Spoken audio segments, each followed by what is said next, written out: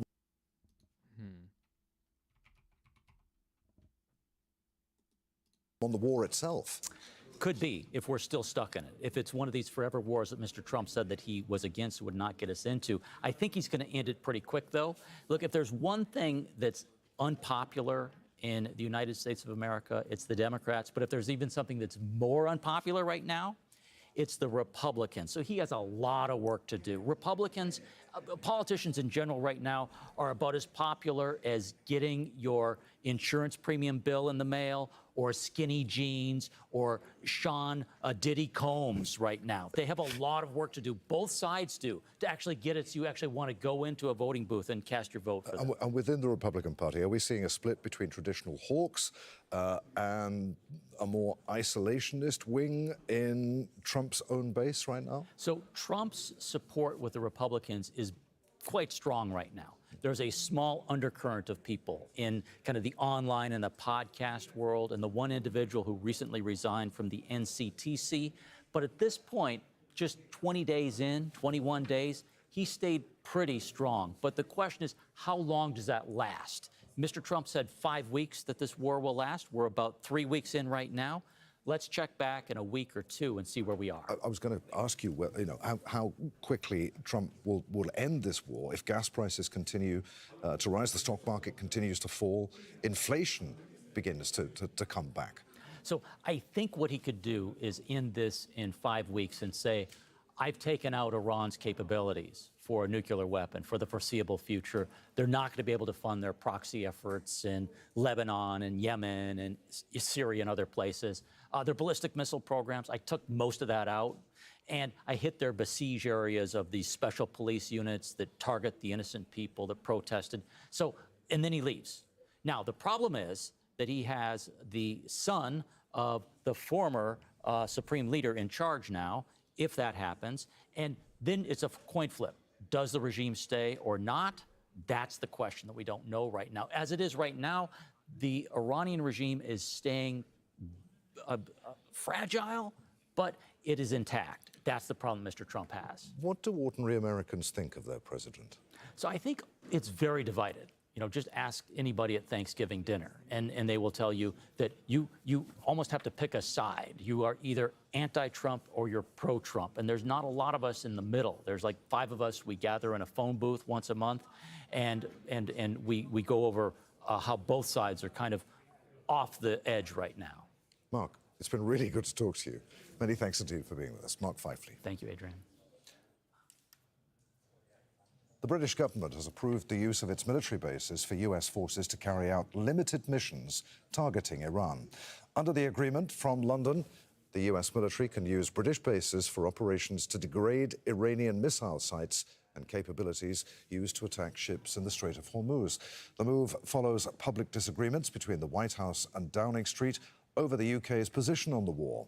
President Trump reacted, saying that the UK should have acted faster, while the Iranian foreign minister warned that the decision will put British lives in danger.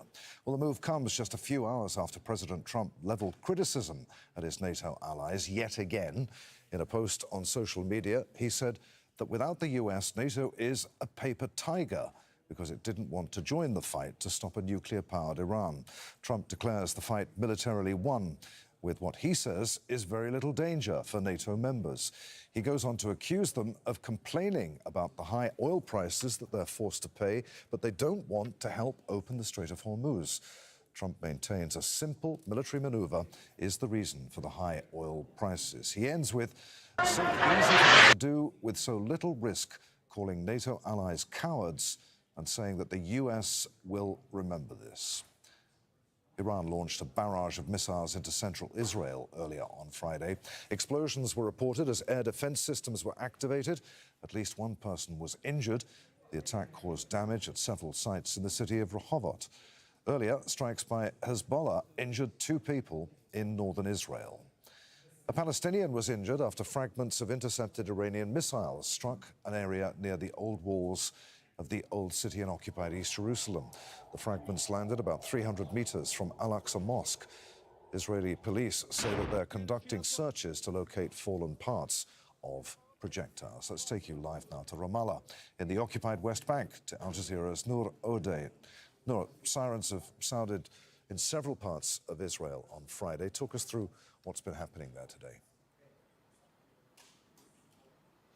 That's right, Adrian. Sirens sounded about 10 times in Israel, mostly in the center area from Iranian missiles. And when we say central Israel, we're talking about the area of the larger Tel Aviv area. It also includes West Jerusalem, but it necessarily, because of the geography and because this is such a small piece of land, it includes occupied East Jerusalem and many of the illegal settlements in the occupied West Bank. We hear the sirens here and we feel the thuds of the explosions of the interceptors. Now, there were fires reported in Holon, there were fires reported in Haifa as well, but the one that really touched a nerve for everybody were the interceptor debris that fell in occupied East Jerusalem, too close for comfort to the Al-Aqsa Mosque compound for many, and also close to the Jewish quarter.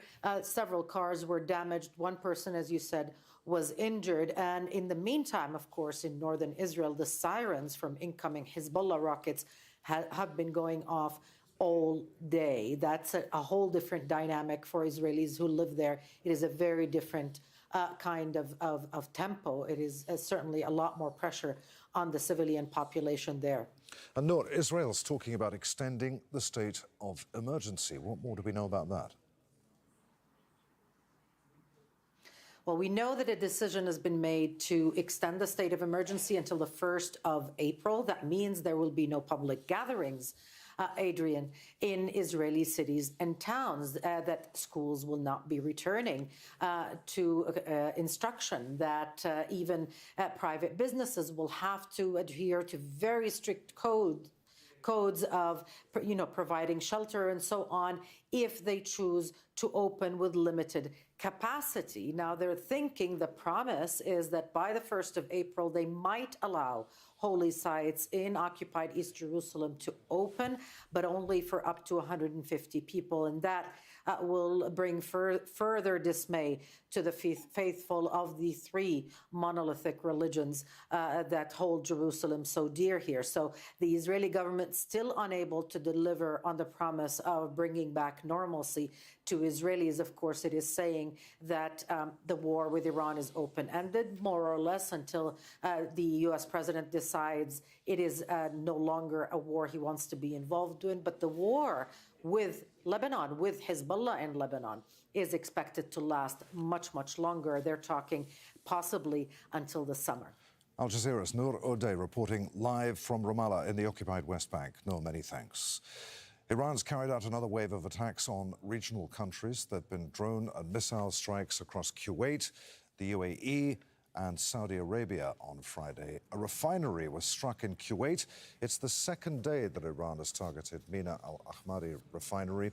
The state-owned oil company says that no one was killed or injured. The facility is a major oil export hub. Juliet Eger takes a look now at some earlier attacks in the conflict.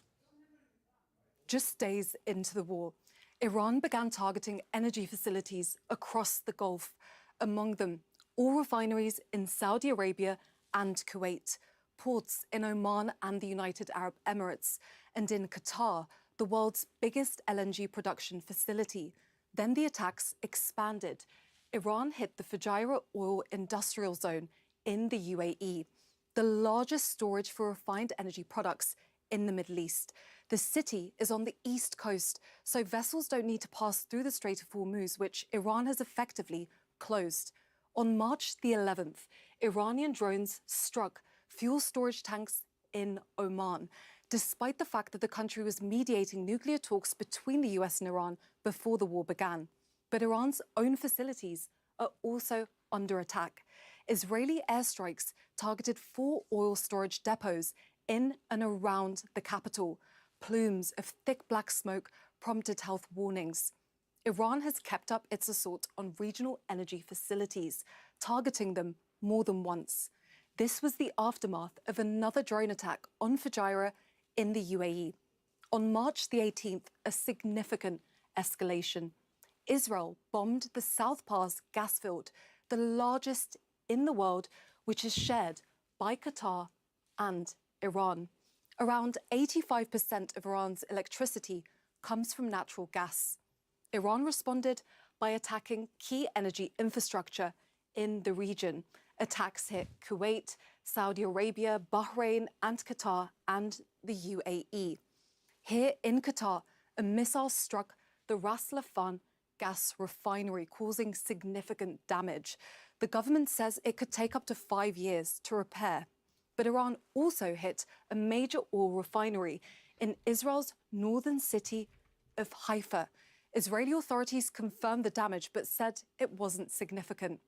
The latest strikes have added to an already sharp increase in oil and natural gas prices worldwide, and fears are growing of a full-blown global energy crisis.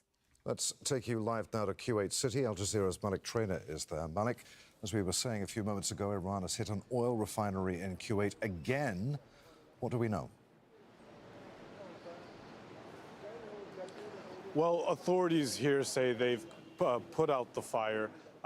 Last night, because of drone attacks, the Al Ahmadi refinery, which is about 30 kilometers to the south of us, caught on fire. Some units caught on fire. They put that out only for today in the morning for another attack. 2 drones targeted the Al Ahmadi refinery port, but now that has been put out. Just about 15-20 minutes ago, the alarm sounded here, and the Ministry of Defense said that any explosions that could be heard were due to interceptions.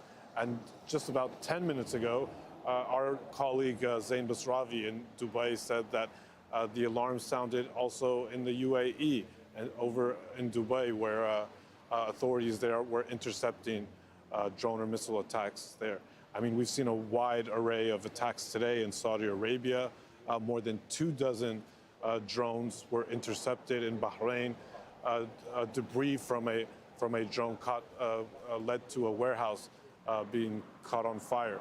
So, I mean, we're 3 weeks into this, and all signals are pointing for escalation. But people here hope that's not the case. People want an end to this wave of violence.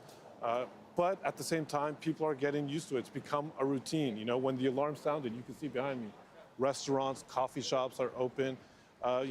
People, they want it to end, but at the end of the day, they say, when I asked them, I talked to a few people, they said, we're still gonna live our lives. But, inshallah, God willing, they say, they hope this ends very soon. Malik, the head of Qatar Energy has been speaking about the recent attack, Iranian attack on the Ras Laffan gas terminal facility in northern Qatar. What did he say? Yeah, well, he said he's been warning, the U.S. Secretary of Energy and oil executives in the U.S. That these escalations could be detrimental to Qatar's economy and to the region in general. I mean, the oil sector is the bread and butter. It's the beating heart of the economies here. According to the Qatari news agency, the oil sector contributed more than $564 billion to the economies in this region. I mean, they depend on oil. Now with the Strait of Hormuz, closed, and with these attacks on oil facilities, we're seeing large cuts across the entire Gulf. Some analysts say more than 10 billion barrels per day. And so, what people are fearing is that if this is a prolonged conflict, that's going to affect state budgets across the region. A lot of people come to these areas, come to the Gulf for jobs and for a better life. They worry that this could eventually lead to a lot of people being laid off. So again, people here wanting an end to this wave of violence as soon as possible. Al Jazeera's Malik Trainer reporting live from Kuwait City. Malik, many thanks indeed. Joining us once again in the studio is Ross Harrison. He's a senior fellow at the Middle East Institute in Washington, D.C., and the author of Decoding Iran's Foreign Policy.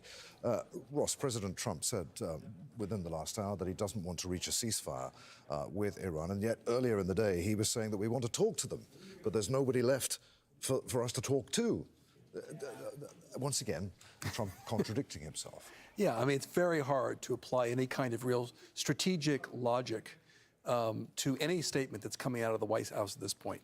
But I think, Adrian, it speaks to a larger issue in that, you know, the ancient or the old Clausewitz, Prussian general Clausewitz said that war is the continuation of politics by other means. And I think the problem here, the symptom is exactly what you're saying, and that is there's a lot of confusion. But the underlying problem is that there's no really political, clear, achievable endgame that we can see at this point. You know, if in fact they want to not have a ceasefire, then what is the goal? If the goal is regime decimation and regime collapse, that does not seem to be in the offing at this point. And yet President Trump is saying today again that we're doing very well in Iran. Well, that's, as you say, where's it going? Based on their metrics, which is basically kinetic damage, you know, military damage, I guess that's probably the case. But if the goal was something else, moving the regime in a particular direction, or getting an extract a concession from the regime, or regime collapse, none of those goals seem to be achievable. And part of the problem, Adrian, is that, you know, if you're trying to achieve a political objective, you need to have an interlocutor. You need to have an opponent. And what's happening is, through the assassinations, you're basically cutting down the regime and making it very, very difficult for any successor leaders that come to the front to actually want to or have an incentive to negotiate with the United States, because they have been, the negotiations have only led to further attacks. Going back to 2018, when there was a nuclear deal under the Obama administration, 2015, the JCPOA, 2018, the Trump administration walks away from it and imposes maximum sanctions. 2025, June of 2025, negotiations on the nuclear file, met with Israeli and American attacks, and then the same thing in the last couple of weeks.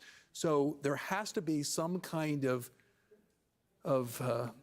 covenant or a set of agreements or norms by which leaders can actually talk to each other on the battlefield, but ultimately in a room. And that, I don't see that happening. So the question is, how does each opponent define winning, and how do we get to that point where there's a convergence? What of Iran? Despite President Trump's claims of the U.S. doing very well, you heard our reporters talking earlier about strikes, the continued strikes in Israel and across the Gulf. Are we seeing any sign at all of degradation in Iran's military and command structure?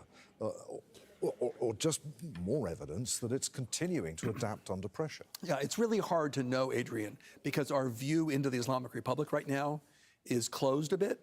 But I can tell you that having met with Iranian leaders as late as just a couple of months ago, they were preparing for this kind of an attack. Now, they didn't know exactly what was going to happen or that it would be an attack of this magnitude, but they prepared for it. One of the things they did was distribute decision-making.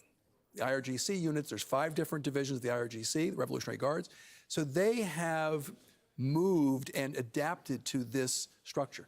So you may see some mixed messages coming from the Islamic Republic, but part of that is the fog of war, and part of that could be the fact that they have created a sort of octopus-style structure that is operating each part somewhat independently. And we don't know at this point, until we get some kind of a ability to appear into the Islamic Republic, we won't know. But it seems like they're surviving, and the other thing that's interesting, Adrian, is that if Ali Khamenei, former Supreme Leader, if there hadn't been a war, and had he died of natural causes, there would have been a power struggle of who's going to succeed him.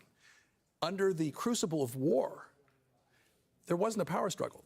So now the leadership is forged. So it could collapse, but right now it seems to have saved the Islamic Republic from a succession struggle, ironically. If President Trump believes that the U.S. is doing well in Iran, what would failure look like? Well, I didn't mean to laugh this late at night, but I think what failure would look like would be either leaving the battle or leaving. First of all, let me say that Donald Trump will claim a win and a victory, regardless of whether he lost or won. But I think in terms of the voters and in terms of world opinion, I think if the Strait of Hormuz is blocked 95%, it's almost impossible for him to claim victory. And if the Islamic Republic survives in a form that is where they have maintained escalation dominance, that is certainly not a win for the United States. And how that gets interpreted through the distorted lens of this administration is something we have to wait and see. Always good to talk to you, Ross. Thank you, Many thanks indeed for being with us, Ross Harris. Of course. This is Al Jazeera with extensive coverage of the war in Iran. Let's just remind you of the main developments this hour. US President Donald Trump says his administration is struggling to find leaders in Iran to hold talks with because many top officials in Tehran have been killed. He made the comments at the White House where he gave an upbeat assessment of the US military's progress. Iran's supreme leader has used his Persian New Year address to label the US and Israeli attacks on his country a gross miscalculation. Mojtaba Khamenei says the targeted killings of several leaders, including his father, Ayatollah Ali Khamenei, created incredible unity among the population. And the head of the International Energy Agency is warning that it could take up to 6 months to restore oil and gas flows from the Gulf. Fatih Birol told the Financial Times that politicians and markets are underestimating the scale of the disruption. NATO has withdrawn all its troops from an advisory mission in Iraq as the repercussions of the Iran war spread across the Middle East. Al Jazeera's Nicholas Huck joins us now live from Baghdad. Nick, a major troop withdrawal in Iraq. Just how significant a change is this for NATO's presence in the region? It is significant. NATO has been in this country since 2018, helping the Iraqi government to fight ISIL fighters. We're talking about around 500 troops, some of them located just 20 kilometers behind me, west of me, in the Victory military base. And just an hour ago, we heard a loud explosion. Confirmation from the Iraqi security forces that a drone attempted to reach that base. It landed just outside of that military base. But we're talking about American, French, German, Italian, Spanish troops. Remember last week, a French soldier was killed, so was Italian bases in the northern region of Kurdistan. And so for many Europeans, this is not the war that they are meant to fight. And so they say in their wording, NATO says that it is a temporary adjustment, a temporary withdrawal, but they're still on the ground. But of course, the presence of NATO in Iraq is significant, both on a security front, but also on an economic front. On a security front, because it gives a level of stability for the Iraqi forces on the ground here. On the economic front, there is so much investment in terms of the oil reserves of Iraq. And the presence of NATO reassures investors on the international market. But just an hour or so ago, Reuters announcing from a communication with the oil ministry here in Iraq that they may use or declare force majeure, meaning that the Iraqi government is unable to meet its contracts with oil companies here.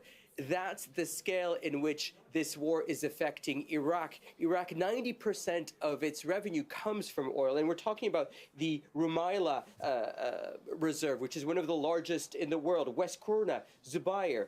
All of these oil reserves are key to Iraq's economy, but also to the international market. And contingent to that investment into that stability is the presence of foreign troops, NATO troops on the ground. So the fact that NATO troops are leaving and that they're not able to export their oil, well, that's going to have a devastating impact on Iraq's economy, but also on the international market. Adrian? Al Jazeera's Nicholas Huck reporting live from Baghdad. Nick, many thanks. Sri Lanka denied a US request to land 2 fighter jets before the conflict in the Middle East began. President Anura Kumara Dissanayaka revealed that his country received the request 2 days before the US and Israel struck Iran. He also said that a request from 3 Iranian naval ships to visit its ports was denied on the same day. The United States asked for permission for 2 of its fighter jets to fly into our Matala airport, while Iran requested a port visit for its naval vessels. What was the decision we should have taken? We decided very clearly, given our neutrality, and we didn't give permission to either. European Union states have been discussing the tension in the Middle East and rising oil prices. Officials called for an end to attacks on energy infrastructure. Step Vassen reports from Brussels. 27 European member states, all facing the same energy crisis, but all in a different way. And that's why at the summit on Thursday, there was no decision on a common approach to tackle this energy crisis. The message was that all the individual member states will have to come up with targeted, tailored and temporary solutions. For example, Spain is going to lower its fuel tax. Germany is going to approach it in a different way. They're going to have a sort of special tax for energy producers who are making excessive crisis profits. So all the countries now have to look at state subsidies, all kinds of measures to help the industries. And this is all coming amidst the reports coming from the European Central Bank that inflation is really expected to go high up, maybe even to above 6% in 2027. And also we are looking at countries who are now spending a lot more on defense. Billions of dollars are needed on defense, especially also with the threat coming from Russia and also the NATO norm. So the question is how much maneuver, how many fiscal room these countries will have to tackle the energy prices. Step Vassen, Al Jazeera, Brussels.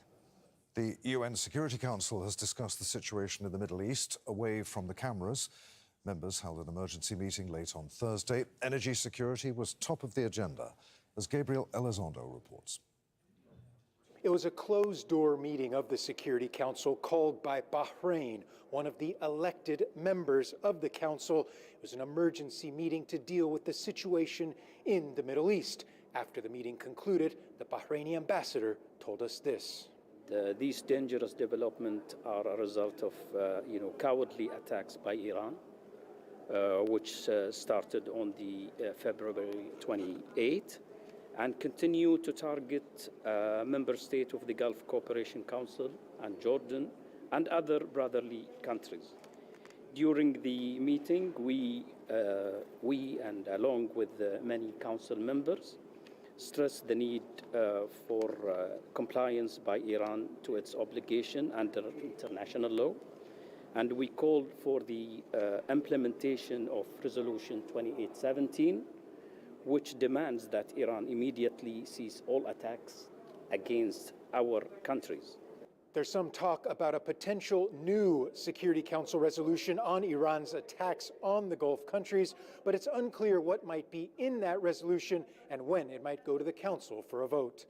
Gabriel Elizondo, Al Jazeera at the United Nations in New York. Friday marked Nowruz, the Iranian New Year. It's also the beginning of spring in the Northern Hemisphere. But this year, celebrations were muted for many, particularly those living outside Iran. Hundreds of thousands of Iranians live in Germany. And Al Jazeera's Dominic Kane has been speaking to some of them in Berlin. It's a slightly subdued New Year at this Iranian bookshop in Berlin. Where Nowruz would usually be a time to celebrate, this year is different. Passers-by come to peruse the Persian literature and share a coffee with friends. Afzana and her daughter have come book-shopping. Although Afzana has lived in Germany for more than 20 years, the situation in Iran has affected her profoundly. Honestly, I didn't feel like preparing the table this year with the 7 symbols, so to speak. But then at the last minute, I said no, it's so important. She says the anti-government protests earlier this year and the war over the past 3 weeks have made it hard to stay in touch with her family in Iran. The government in Tehran has imposed a near total internet blackout. I haven't had any contact for 10 or 12 days now, and even when they call directly from there, it's only for 20 or 30 seconds, then the connection is lost. They keep sending short updates or messages saying, please don't give up, be our voice, we're fighting. It's thought close to 300,000 Iranians are living in Germany. Many who call Berlin home come to the Brandenburg Gate to welcome the new year, with mixed feelings. We're not just here to celebrate our new year, but to demonstrate to and to say The people in Iran are not alone. We're here too. The situation is scary, of course. Bombs are dropping and of course the people are scared. But the biggest fear they have is the Islamic regime surviving. Nowruz coincides with the spring equinox in this part of the world. That's the moment in the year when the days start to have more light than dark. For many Iranians here, that has a special meaning this year as they remember their families in Iran. Dominic Kane, Al Jazeera, Berlin. Poultry farmers and traders in India are feeling the squeeze as the conflict in the Middle East drags on. Millions of eggs are stuck in transit and domestic oversupply is driving down prices. Barnaby Lowe reports. More than 200,000 unsold eggs, but selling them at a loss could mean closing down this poultry house. Farmers in India's egg-producing regions are facing tough choices, as the ongoing conflict between the United States, Israel, and Iran halts shipments to the Middle East.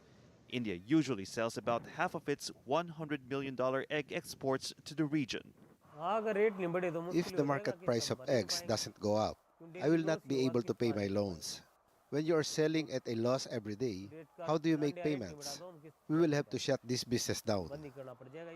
Farmers say the selling price for 100 eggs is now less than $4, down from $7 before the war. Coupled with rising costs for chicken feed, they say they're losing hundreds of dollars each day. Making matters worse, millions of Indians are fasting from meat and eggs during the 9-day Navratri Hindu festival that began on Thursday. And the effects of the war are expected to push domestic demand for eggs even lower. Eggs are mostly being sent to cold storage because the market rates are very low. There's no demand, but we still have to buy from the farmers. The market will only get better when the war ends and goods start making their way to the Middle East. Ramesh Kumar sells omelets and boiled eggs outside a metro station in New Delhi and says he would have taken advantage of the situation. Instead, he had to shut down his business for a few days, and after reopening, he's had to increase prices. I thought I'd have to stop selling permanently because cooking gas was not available. They are now, but they're very expensive. A growing economic crisis in India caused by a conflict in the Middle East that has global ramifications. Barnaby Lowe, Al Jazeera.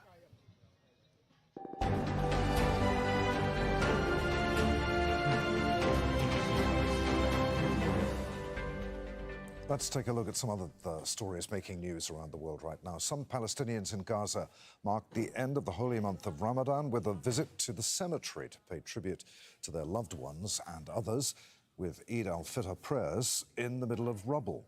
The bittersweet holiday is being overshadowed by Israel's attacks and blockade on food, fuel and medicine. Temporary markets have been set up across the city for essential items as people battle with rising prices and limited access to basic goods. Al Jazeera's in Hind Hudari met some of the families marking Eid in Gaza City. This is how people in Gaza are spending their first hours of Eid. Let me show you behind me where mothers, children, fathers are visiting their beloved ones who were killed during the past years and a half. Those children are supposed to be playing, are supposed to be in the arms of their beloved ones, but unfortunately, they lost most of their family members. Today is indeed a very harsh, hard day for Palestinians who are celebrating this Eid for the first time after 2 years of the relentless war on Gaza. We're talking with the families, we're talking with the people here. Hisham, here beside me, has been telling me that he lost 5 family members, and he says that there's no Eid as he lost his brother, his son, his nephew, and he is spending the first hours of Eid here, mourning them, talking to them, and telling them how he wishes that he wishes that they are alive, and he wishes that he's celebrating Eid with him today. It was very hard to spot any sort of happiness or celebration among children. As you see, this is the scene. We finally found a group of children playing, and this was something they found from under the rubble and they're using as a trampoline. It's so nice to see children celebrating in whatever resources they have. They're still all waiting for their turn to play. But as you see, this is not very common, as we barely found any type of happiness among the streets of Gaza. And this shows how sad this Eid is, where those children have been deprived from toys, as the Israeli authorities have been banning all sorts of types. And most of these children are saying that they're very sad that this Eid they are not being able to buy toys, not because they can't afford them, but because Israel is banning toys for children. For the first time since 1967, Palestinians in occupied East Jerusalem were barred from performing Eid prayers at Al-Aqsa compound. Israeli forces blocked access to the mosque and arrested dozens of worshippers in the area. Al-Aqsa has been closed off for nearly 3 weeks since the US-Israeli war on Iran began. Nigeria's capital, Abuja, is facing a housing crisis. Development projects are prioritizing luxury properties rather than low-cost housing. And the rising rental prices are far beyond the reach of most Nigerians, pushing tens of thousands to the margins. Al Jazeera's Ahmed Idris reports now from Abuja. High-rise towers and luxury apartment blocks are transforming Abuja's skyline. But beneath that polished image, a housing crisis is deepening.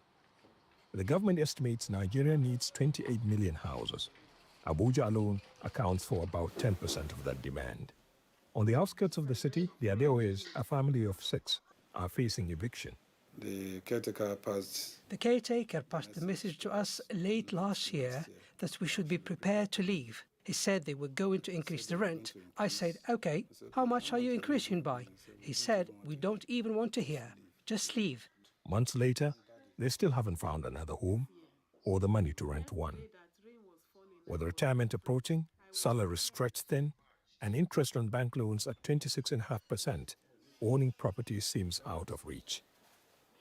Government-backed housing programs exist, but they are limited, and many Nigerians say the projects are riddled with bureaucracy and favoritism. The state-owned housing authority refused our request for a comment on the matter. Property prices now rival those of cities in developed nations, in a country where the minimum wage is just over $2 a day, below the international poverty line of $3 a day. Demolitions to make way for new developments and rising rental prices are pushing tens of thousands of people out of the city, farther away from jobs and basic services. Developer Issa Danjuma Osori points to the high cost of land and a shortage of infrastructure. If we could make access to funding easier, and then infrastructure. If government can provide infrastructure and land, especially because these two elements are a huge component of the cost of houses. But most new developments target wealthy buyers, leaving many people priced out of the city they work in. High-cost housing is more profitable and is easier because most of the costs are packaged into the property, and so there are fewer challenges. With low-cost housing, it's very tricky. Osori says this is because developers often have to bear the cost of roads, water, and electricity facilities. As Abuja continues to expand, the contrast between luxury towers and informal settlements is becoming more difficult to ignore. For many families here, the question is no longer about where they would like to live, but whether they can afford to live in the capital at all. Until affordable housing matches demand, thousands of Nigerians remain in limbo, waiting to find out whether the next rent increase will force them out of their homes. Ahmed Idris, Al Jazeera, Abuja. Cuba's President Miguel Diaz-Canel says that no oil has been delivered to the island for more than 3 months. The US imposed a blockade in January in Washington's latest attempt to bring Havana under US control. Ed Augustin reports from Havana. Joanna Hola distributes free medicine to people in need. When living conditions for most Cubans began to deteriorate a few years ago, she and other entrepreneurs used their own money to found Footprints, a humanitarian organization. We don't belong to any state or private institution, but we're all Cubans, and that means we can't be indifferent to so much suffering. But now, both her business and her humanitarian work have ground to a halt. That's because since late January, US President Donald Trump has imposed an effective oil blockade on the island. The Trump administration hopes that by depriving the island of fuel, it will overthrow the Communist Party, or at least force the nation to become more economically dependent on the US. The policy is hurting the most vulnerable. Joanna can no longer fill up her car to make deliveries. Boxes of vital medicine are gathering dust. The effects are evident across Cuba. Hospitals are working with skeleton staff because public transport has been cut. Thousands of surgeries have been suspended. Washington is attacking the very infrastructure that sustains life for the 9 to 10 million Cubans that live on this island. It's not only electricity, it's not only transport, it's drinking water, it's refuse collection, it's even hospitals. And some health experts warn that infant mortality rates are very likely already increasing. Last week, President Trump said there might be a friendly takeover of the island. On Monday, he had a new formulation. I do believe I'll be having the honor of taking Cuba. That'd be good. That's a big honor. Deputy Prime Minister Oscar Perez Oliva Fraga on Monday said Cubans living abroad, including in Florida, will soon be able to make direct investments in Cuba's growing private sector. A move seen by some as a gesture to Washington. They can participate in and own businesses in Cuba. This is one of the things we're announcing. Cuba's national power grid collapsed on Monday, but even when the grid's up and running, Joanna spends more than 16 hours a day without electricity. Her humanitarian work is needed more than ever, but without fuel, there's not much she can do. I ask myself, are they making us live like this for democracy, or are they forcing us to live in this way in the name of freedom? Because it's truly brutal. It is inhumane and cruel. Across this island under siege, many are asking just how far the US will go. Ed Augustin, Al Jazeera, Havana. Sarah Heirat here with the latest in under 2 minutes. I'll see you again. Bye-bye.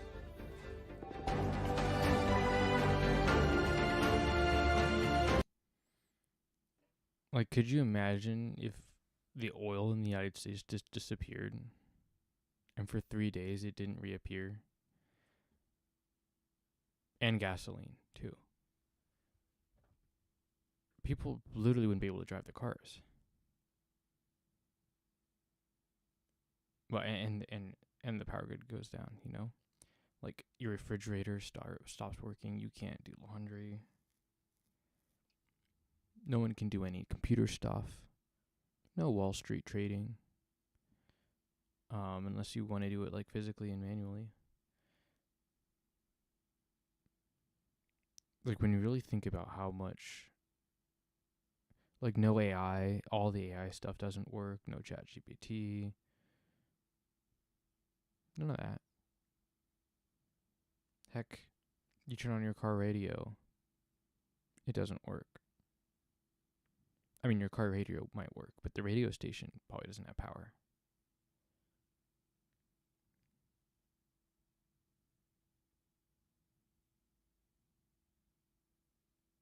You go to the grocery store,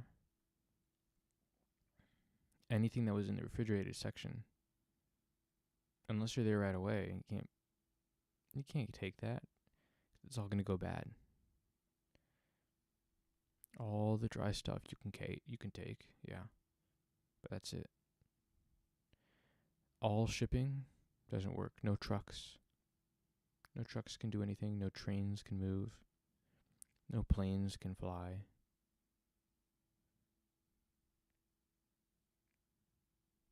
Bikes and buggies.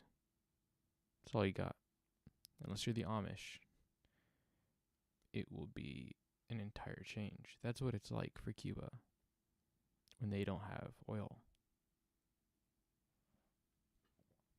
And some people like blame Cuba for that, like, oh, just change. It's important to understand, like, Cuba legit or just like have the oil. Cuba's an island. It's not that big. There's a lot of resources on the planet, but not all resources are everywhere. Some resources are in some places, and some resources are not in those places, but they're in other places. Oil is one of those things where there are places with a lot of oil, and there are places with no oil, and there's places with somewhere in between. In Cuba's case, it's an island, so you can imagine it's an island, not a continent. So you can imagine, like, they don't have that much geographical space. Because they don't have much geographical space, it means they're limited in terms of what they're less likely to have any individual resource on their island, like just because of landmass size. And for that reason, Cuba's not. I mean, Cuba could have been oil rich, but it just turns out they're not. And there's really nothing they can do about it. They can't make their island bigger. They can't spawn in oil. So, at the end of the day, Cuba just kind of has to, like, deal with it. That's just kind of how it is. What are you going to do, leave the island?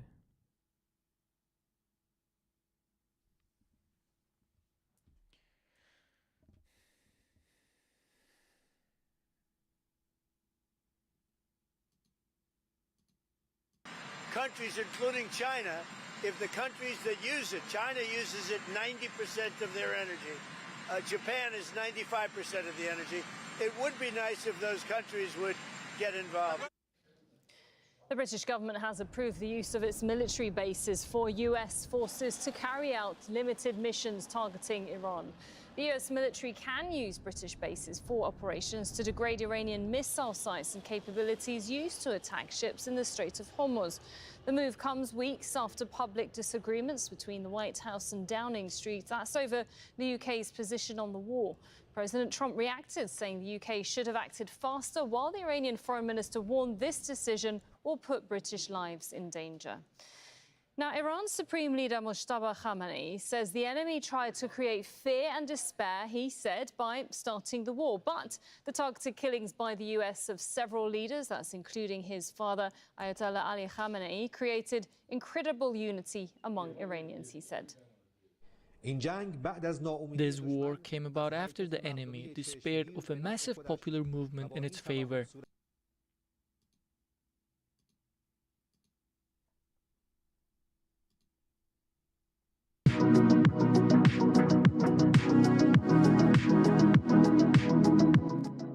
We're heading off to Cuba, see what's going on there.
What's going on, everybody? What's going on, everybody? I hope everyone's having a fantastic evening, afternoon, pre-noon, no matter where you are in the world. I'm Hassan Piker, and this is Awesome Broadcast coming to you live from a very special location. Hey, no way, real voice? Oh no, Ben Shapiro voice? Oh fuck, here we go. I gotta fix that. Classic Roadcaster mishap. Classic. Hold on, I don't know how to fix it, even. Wait, maybe this is it? Hello, hello? What about now? Is it fixed? Is it fixed? Or is it still busted? Hello, hello, hello. Get March. March is not here, and I can't even reach him via phone. So, is it actually fixed? Or are you guys lying to me? Oh, it's fixed. Okay, good, good, good, good, good, good, good, good, good. Okay, perfect. What's going on, everybody? I hope everyone's having a fantastic evening, afternoon, pre-noon. No matter where you are in the world, I'm Hassan Piker, and this is Awesome Broadcast coming to you live from Havana, Cuba. Ladies and gentlemen, we are in Havana, Cuba. We're live, we're alive, and it is a beautiful day. It's a freaking Friday. It's fixed, aka the voice changer is on now. Okay, guys. Why did you have to do the air horn to fix it? Wait.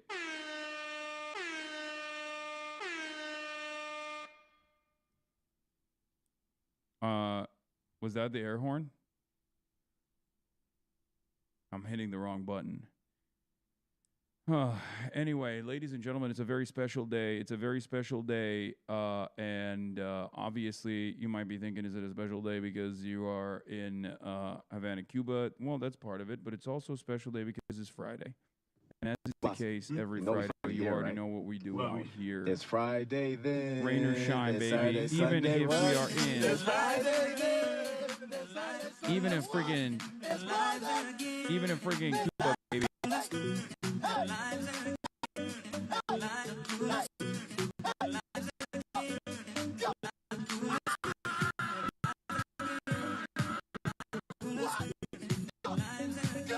You already know what's up. We are celebrating the long and hard battles that our forefathers fought long and hard for every Friday. If you feel a sense of purpose in your life because you have a free moment to yourself, a sense of autonomy, think a labor union, think socialist. It might be effing a little bit, but it's all good. It's gonna F a little bit for sure. It'll happen every now and then. But yeah, that's right. We're here, we're live, we're alive. This is part of the broadcast where I tell you about my personal news about what's going on in the world of Hassan Hassan Abi Piker. Eid Mubarak, by the way. Eid Mubarak to those who celebrate. Tell us everything. Horn and voice are fine. They're just messing with you, Mufaza King. So, where do I begin? First of all, ladies and gentlemen, I'm in Havana. Yesterday, I ended the broadcast after a half-day Hossie 3-hour broadcast, and you were like, what's going on? 3 hours? I mean, that's not what I paid for. What the hell, Leonte? And the situation is, hold on, check to see if we're still cooking. Nope. Okay, there's gonna be some cuts. It's gonna get patchy every now and then. All right, so I did a 3-hour broadcast. I flew to Miami. Okay, I flew to Miami, and then after I flew to Miami, I woke up. I went to sleep. It was spring break. Miami is the most cursed place on the planet, by the way, especially during spring break. Oh my God, absolutely abysmal vibes. Flew to Miami real quick, and then I did not watch the Lakers in Miami. I went to bed, woke up super early, and we got on a plane and we flew to. We had a full charter, filled with activists, politicians, media, broadcasters, and full of good stuff. You know, medicine, food, and most importantly, solar panels. And we flew in and we got into Cuba. And ever since we got into Cuba, I dumped all my stuff. I got to home base, and I've been literally trying to set everything up. Did you talk to Jezza? I did not. I haven't seen a single damn person. I just, just my contacts here. I came in with the big group, and it was great. But I've just been literally trying to get this up and running for like the past couple of hours. Okay?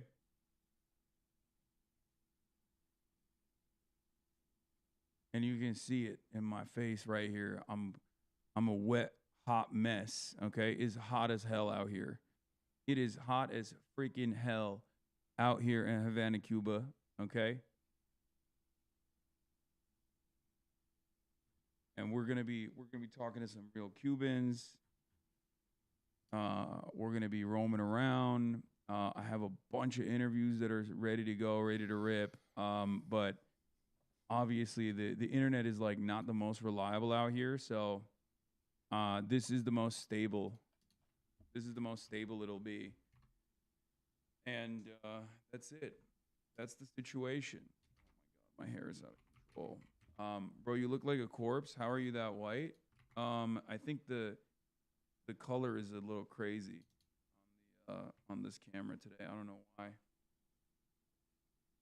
But yeah, I've made it. Made it to Havana, Cuba. And spotted Brace Belden, March, Ryan Grimm. Yeah, I was sitting right next to them, but I guess I didn't make it on the camera here. But yeah, this is the flight. I have not met anyone yet. Stop asking me if I met your favorite people. I didn't see the Kneecap Boys yet. Are you okay? You look tired. I'm insanely tired, chatter. What do you think? I just flew from Los Angeles to Miami, got like 3 hours of sleep, landed in Miami, got 3 hours of sleep, and then flew to Cuba. Yeah, I'm tired, and I'm pasty, and I'm white. I'm looking white as hell. I know. But yeah, we have some very cool interviews and stuff lined up, which will be off the stream. Unfortunately, most of the interviews will be off the stream because it's like very difficult to. One, it's very difficult to get around. It's not as bad as like you would think, but it's still obviously a bit of a pain to get around. And also on top of that, there's severe limitations here.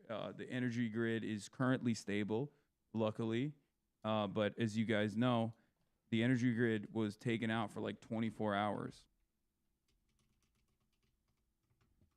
So, but first things first, Cubans, fucking best people, okay? So kind, so welcoming, just the best. Just the absolute best people. Oh my Lord. Okay? Anyway, but yeah, we worked hard and we were able to set up a goddamn stream, Not in Miami. Oh, dude, it's the reversal. It's actually literally like the exact opposite. Like all the good Cubans stayed here, and most of the ones that are crazy just like flew up there. I swear to God. I had a really funny experience with that. It's like we get in the car. March and I were about to discuss our plans of going to Cuba. Hold on. It's gonna get better in a second. Calma. Calma. It's a little bit laggy. Okay, it's back. All right, so March and I were about to discuss. We get into Uber last night. March and I are about to discuss that we're gonna be flying to Cuba, like talking about plans, right? And I was like, March, don't say anything, because I noticed that the dude in the car was a Miami Cuban. I was like, don't. Like, I literally went, don't say anything. And then I just asked him. I was like, where are you from? And he's like, oh, Cuba. And I was like, okay. And I just asked him about, like, you know, what his feelings are about what's going on. March actually spat some Spanish at him. Okay. And let me tell you, okay, he said, Donald Trump needs to finish the job. That's what he said. That was the first guy. And this is like, I guess this was March's first real interaction with like a Miami Cuban. You know what I mean? This was his first ever interaction with a real Miami Cuban, like a real ass Miami Cuban, right? So he was like kind of shocked. And I know what the stream Fs look like, Megaphonics. I'm monitoring it. I'm monitoring the situation, and I'm monitoring the stream as well. So March had not experienced that at all. So that was like his first ever inclination. And the guy had no family here. They were all in Miami, right? So like, you know, obviously he was the classic, like, you know, bomb it all, like God sorted out type guy. And then this morning we had another conversation, but this guy was actually so on Trump. And he was still like, oh, the government is like stealing everything. It's bad, blah, blah, blah. Communism is bad. But he was a little bit more open-minded because I was able to like talk to him about the embargo, right? I was able to talk to him about the embargo and how like when Obama opened it up, because I asked him like, what do you think about Obama? And he was like, you know, he's so. He didn't like Donald Trump as much, but he didn't like Barack Obama either, but he was like so on Obama. So I was like, so how did it, because he had family. He had family here, right? So I was like, how did it work out for you and your family? Like, was it a little bit easier when, you know, was it a little bit easier when Obama was opening it up? You know, it was a little bit of sanctions relief. And he actually admitted that, you know, things were better. Like in his mind, I feel like there's this, it's a very strange predicament. It's a very strange situation because, like, in his mind, he understands, like, his experiences, his family's experiences. He understands that sanctions relief was good, but he still thinks there has to be sanctions, or some Miami Cubans will say there's no embargo, there's no sanctions anyway. That's a lie too. But deep down inside, he kind of gets it. He just cannot comprehend. Like, he doesn't put two and two together where I'm like, okay, well, shouldn't that be the direction that we move in, right? Instead of what Trump is doing, right? And it's it's the strangest predicament I have ever been a part of, where people just, you know, they have this very weird attitude about it. They have this very weird attitude about it. On the one hand, they understand what their families' lives looked like or felt like when there was a little bit of sanctions relief, and like they could send money with ease to their families. You know what I mean? Like, it's just such a strange cognitive dissonance to experience in real time. But, you know, I gave a couple interviews at the airport and stuff, and then we flew in, and I dumped my bags, and I'm here. I'm literally, I was setting this up. Trying to make sure that, you know, trying to make sure that I can do a full-blown stream for you guys from freaking Havana, Cuba, you know? God damn, this is loud. But yeah. Super proud of you for doing this trip. I mean, it's incredible. It's incredible. The Cubans are incredible. Is it just two-sided, Castro or Batista, or do anything Miami Cuban understand it was bad before the revolution? It depends on who you're talking to. If they literally worked, if their grandparents had like sugar plantations or like sugar factories, right? Like they obviously think it was fucking sweet when Batista was in charge, or even before Batista, right? Because like Cuba's political problems historically didn't even begin with just Batista. It's been an ongoing issue. That's why the revolutionaries will say Cuba was not a republic in 1901, right? Because when Cuba gained independence, it actually didn't gain independence. It gained independence from Spain, but it didn't actually gain independence because it was still locked in with the United States of America. That's where Guantanamo Bay comes from, for example. So like, for a lot of people that don't know the history of Cuba, they had a lot of racial issues as well. Cuba is like much more diverse than the United States of America is. Like the Afro-Latino population here is around 50-50.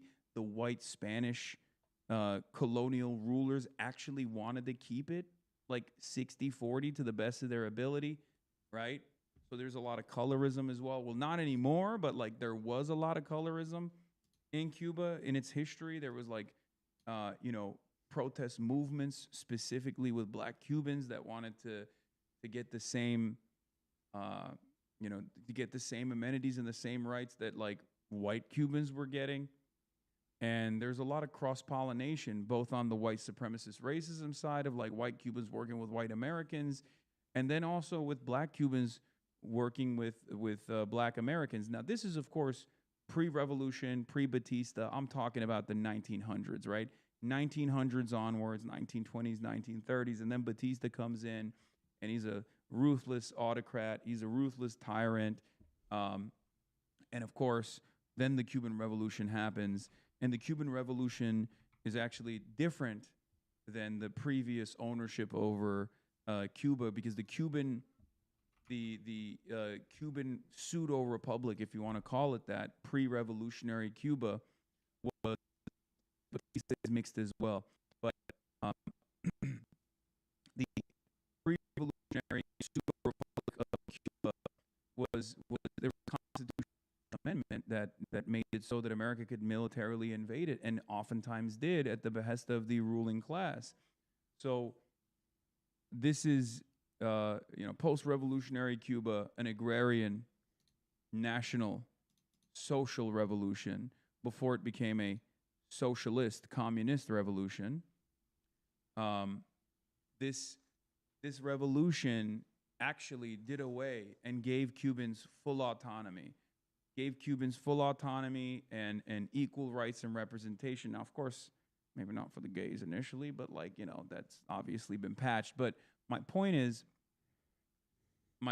like pre-communist revolution Cuba was still a vassal, an island, maybe not as directly considered a territory like Puerto Rico, but something in between, right? Whereas revolutionary Cuba, post-communist revolution, is a truly independent country, which is the reason why I'm bringing up all of this, is because these financial entanglements that Americans have with Cuba, the assets that they owned, whether it was the banking system or the sugar plantations, or even the deep ties that the casinos and the tourism industry had here with American corporate benefactors, has existed for long before, has existed for a very long time. It actually was a big part of the reason why this revolution took place to begin with. These people were not being adequately represented. Their needs were not being represented. There was prostitution, child prostitution. There was widespread illiteracy. The countryside didn't have. What do you get me? March got me. We don't got Red Bull. What is this? XL energy drink. Yeah. March got me an energy drink. XL energy drink. Hi, chat. No, I'm Mauricio. Mauricio. Yeah. Bro, he's been spitting, by the way. He just fucking stays spitting. Okay? Why'd you take the the brand off. Oh, okay. Oh my God, it's my first bottle of water in Cuba. I have been parched.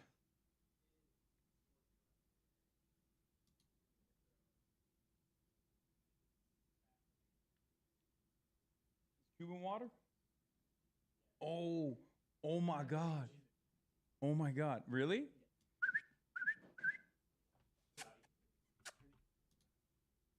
That's crazy. He just walked in. She just walked in, monitored the situation, and off. Yeah. Okay, that was cool. There's a little puppy in here, but she barked at March quite a bit, so I don't know. You visiting La Plaza de la Revolucion? Sure. I'll be visiting everything. You got to do the Cuban coffee, my guy. Shit is so damn fire, brother. Okay. We don't have we have very limited options here in terms of like movement. Okay, so I'm locked in here. I'm locked in here. I was giving you guys the history and the background and why, you know, when you meet a white Cuban sometimes in the United States of America, especially, they have a very different attitude overall about the country and its governance and its sovereignty than the Cubans living in Cuba. It just goes in and out a little bit, but it's fine. It is what it is, especially when it gets like windy. But all right, I'm about to try this. Cuban separatists spearheaded independence from Spain on the basis of racism, specifically anti-black racism, comprised of mostly white Spaniards and landowners. Separatists wanted freedom from the Spanish crown because they wanted less slaves on the island and hated the potential for more Africans being brought to the island and outnumbering white Spaniards. Yeah. The other interesting side of it, though, is that some of the Spanish that they were basically shipping in order to keep the island white were literally anarchists. So, and they were trade unionists. So basically what ended up happening is like a big part of the initial communist movement and the formation still has that white identity associated with it as well. Obviously, of course, like the racial component still very much existed, but like ironically enough, some of the whites that they brought from Spain literally were the trade unionists and the anarchists that were like, yeah, we got to do fucking union strike. We got to do strikes. We got to do demonstrations.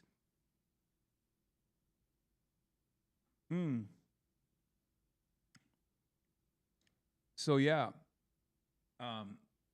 where did you read this? It is actually a book that I'm reading currently. March might have it with him. Actually, is a book called Cuba. Is the history of Cuba. That's the book I'm reading currently.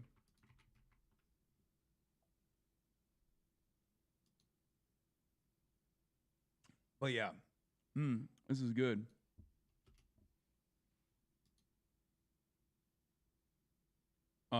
Speaking of Cuba, Russia is hopefully, inshallah, sending crude to the island, so that's pretty chill.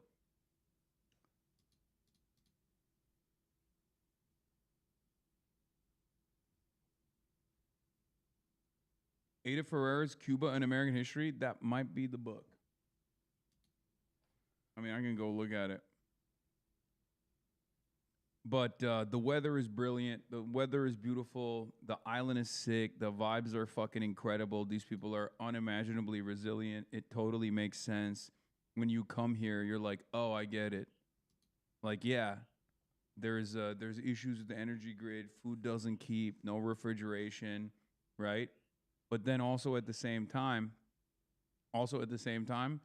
these guys are chillers, all right? They're fucking chillers, dude. I don't know how else to describe it. They're just like, what are you gonna do? This is our life. This has been our life for decades.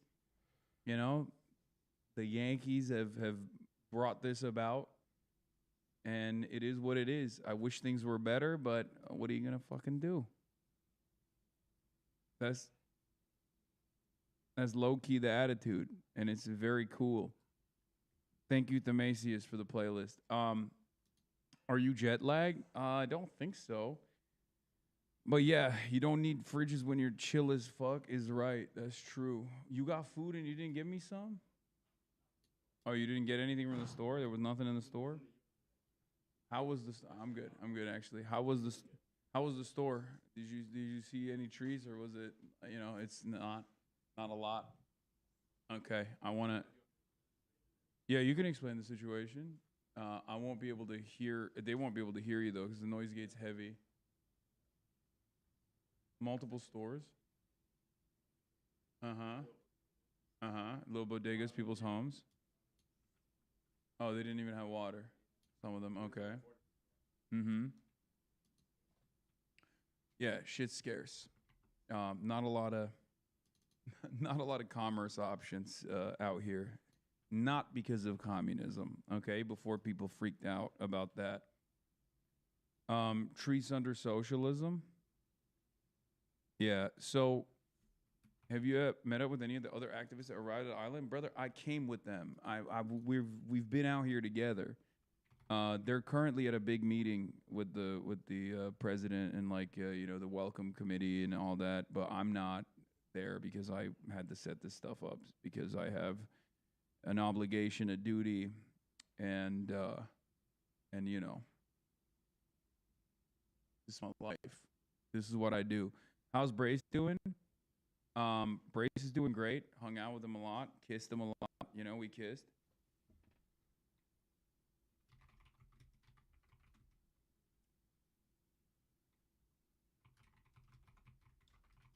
A little bit of cut there. A little, not great. Little break off there, but it's all good. We're gonna get better. Internet's gonna get better. Lesbian lighting. Okay, yeah. How was Medea Benjamin? Yes, I met my queen, Medea Benjamin. She was brilliant. She was wonderful. She's the queen. Bro, streamers at a meeting the Cuban president. Yeah, don't worry about it. Don't worry about it. I got some stuff going on. I got some stuff dialed in. Okay, calm down.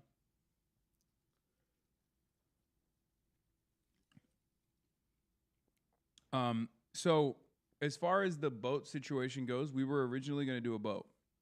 We were originally going to do a flotilla. But then the situation is fluid. The reason why we didn't do the flotilla is because from America, it's much more difficult to pull off a flotilla. And we could bring more aid this way. So we packed a fucking cargo plane filled to the brim with aid, and we flew it instead. The reason why I was a little bit evasive about like how we were gonna go, I'll tell you now that I'm here, and there's not like I can't reveal everything to you all the time. I know that you guys are like very you're very used to me being like super forthcoming and super transparent with everything. But the reason why I didn't want to reveal what we were doing exactly was for OPSEC. Nothing that we're doing is illegal, obviously, but it doesn't matter because like people, when they find out exactly what the plans are, might try to like fuck it up. Do you understand? Because like in order to do this, like, and this took long ass planning, okay? This took a long ass time to put together. Shouts out to Progressive International, shouts out to Code Pink, Answer Coalition. Like they've been working on this nonstop, and I've been trying to help out to the best of my ability. But like, when like we had to keep certain things under wraps. Like you can't just like deliver humanitarian aid to Cuba without getting approval, clearance from the American government, mind you, because you could go to Cuba right now.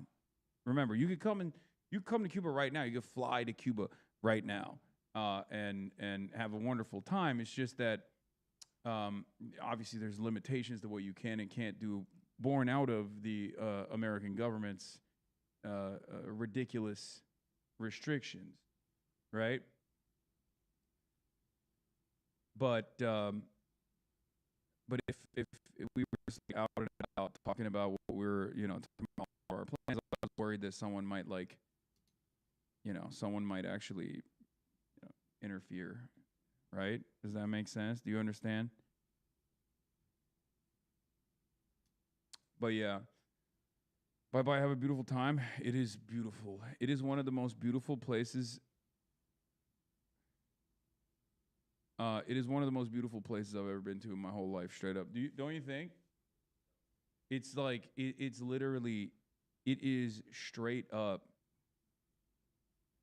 Cuba relies on tourism for a major part of the economy, right? I have awkward white American feels going there while we're trying to kill them. Brother, yes, you come here, okay? It doesn't matter. These guys will fucking welcome you with open arms.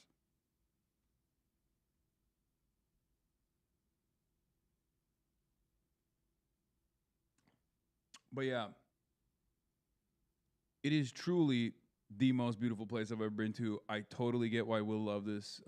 Loved Cuba when he visited, and it makes sense. It makes it the nicest people. Yeah, incredible. My favorite food I ate in Cuba, ropa vieja, pineapple, plantain chips. Please try ropa vieja if you have the chance. Okay, will do. All right, let me blast off real quick. Do we have a blast off meme or no?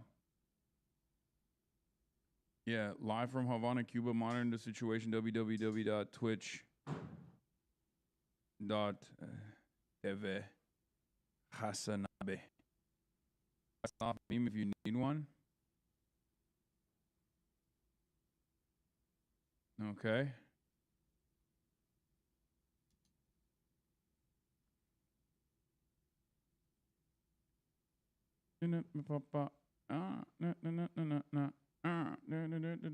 Bro, the internet when it's working is better than my internet in Los Angeles, like low key.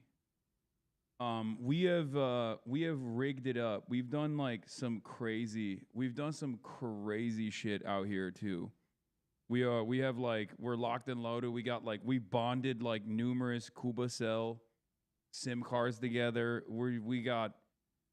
We've been able to get stability in Havana, Cuba, which is, I can't say this enough. It is definitely an impressive feat. Okay, this is I will say it is definitely not something that you can just easily put together. All right, but yeah, fuck.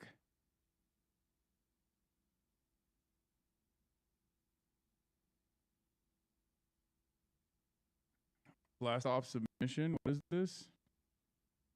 Okay, I already. It's too late. I already blasted off. Did you meet Jezza? Not yet. I'm gonna actually text my friends right now.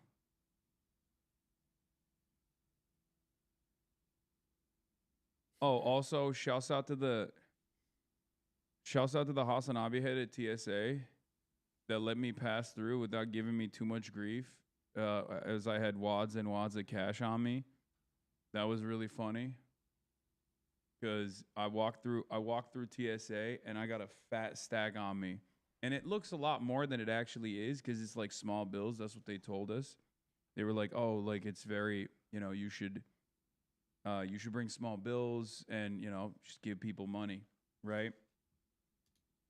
So I came in with this shit, okay? And it looks a lot more than it actually is, okay? So basically what ended up happening is, what? Yeah, I walked in with a brick. It's not actually a brick. It's not actually a brick. Don't worry. But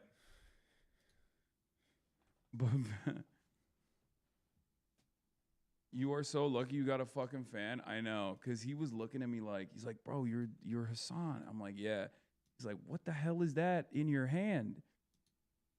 Is that just a brick? What the fuck? And I was like, yeah, well, I'm going to Cuba and they're all small dollars. Don't worry, it's nothing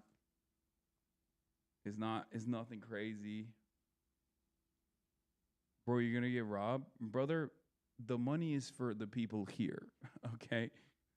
So if someone were to rob me of this money, that would be I was gonna give it anyway.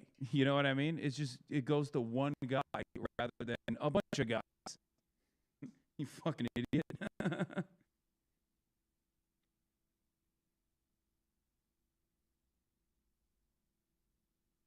Also, there's no guns here. Anyway.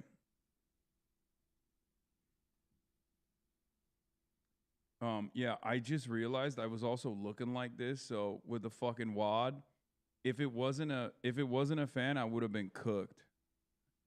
Now that I think about it, if it wasn't a fan, they'd be like, "You're a fucking drug dealer. What the hell is this outfit? You look ridiculous." In any case, I should do a quick text here. You look CIA? Yeah, it's fine.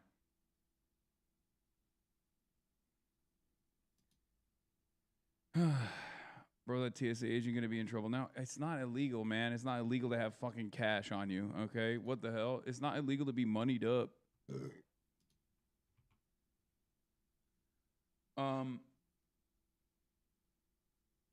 Americans not thinking everywhere else Detroit 80s challenge, impossible difficulty. Yeah. So, yeah, we blasted off, by the way. I'm live. I'm alive. Let the people know. Okay. We blasted off. I'm in Havana, Cuba. I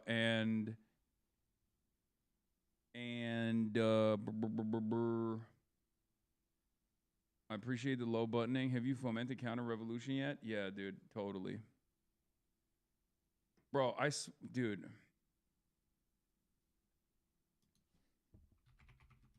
What was I gonna say? Oh, before we get into the situation monitoring, because the situation must be monitored, obviously. What was the last thing I was gonna say? Trump is looking for exit ramp. Wants someone else to fix the strait. Nice, great. Is that the mosquito spray? No, I'm good for now. I haven't felt the mosquitoes around me at all yet. Yeah, it's been pretty good. That was a big worry for a lot of people.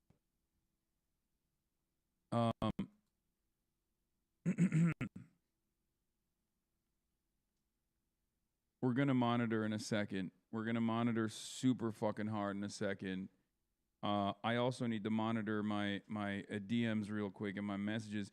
The other issue is like when you're not in like a hardwired internet area, you're kind of cooked. You have a charger for the phone. Oh shit! What are you at? I'm at 30. Well, I have a. If you have a cable, I can plug this to a.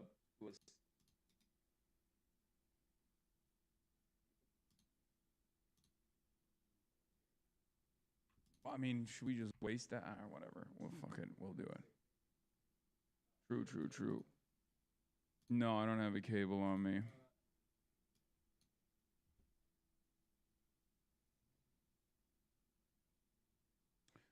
Hold on. I'm like setting up interviews right now. What? Is it not connected to anything? No. Wait, what is that? Strong?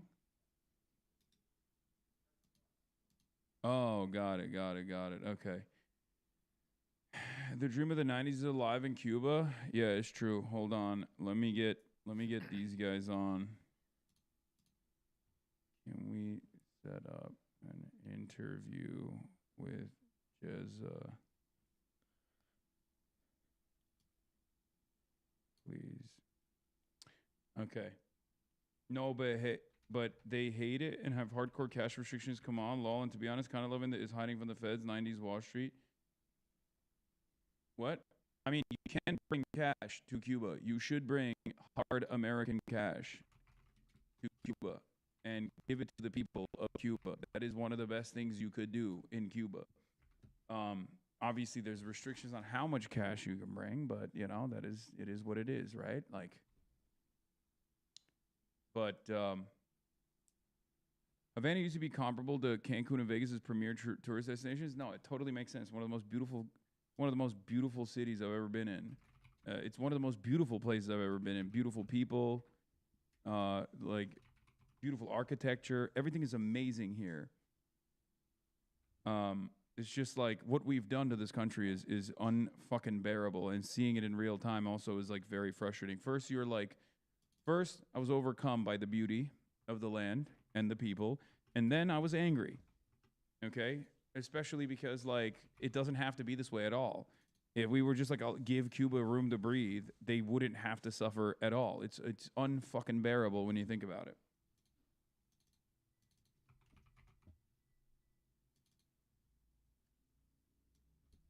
But yeah.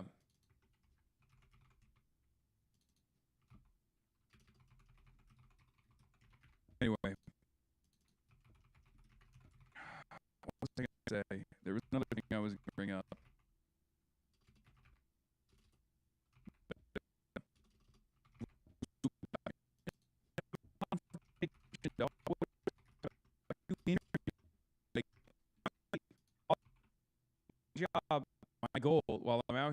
is to conduct as many interviews with like regular Cubans as possible. I'm going to be talking to, okay, is it back? Is it still gone? Is it still busted? Yeah, it periodically goes in and out.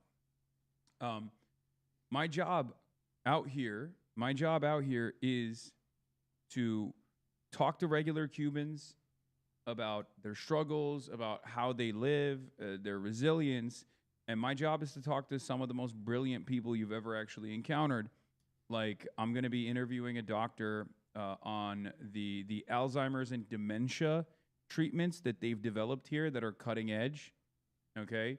I'm going to be talking to another doctor about like the energy complications and the grid complications in terms of like conducting surgeries and whatnot. I'm going to be talking to some Palestinian students that are in medical school out here that came from Gaza, if I'm not mistaken. Like, there's Palestinians in Cuba right now going to medical school. Like, medicine is the number one thing, okay? If the Iranians are all fucking STEM lords, Cubans are all medicine lords, okay? It's literally not Skypea. What's the One Piece country that's all doctors? Their biotech is insane. Okay, they are goated on biotech. They're goated on fucking medicine. It's totally insane. What is the best thing to do is you go on the ground and cutting edge academic professors and doctors. Thank you so much for engagement and awareness on repeating the dignity of the people. Yeah, of course. So, like, Iran is the STEM lord nation where they're all fucking engineers. Okay, they all dual majored in like Quranic studies and you know, Kantian philosophy, and then also how to make the craziest missile you've ever seen. And Cuba is the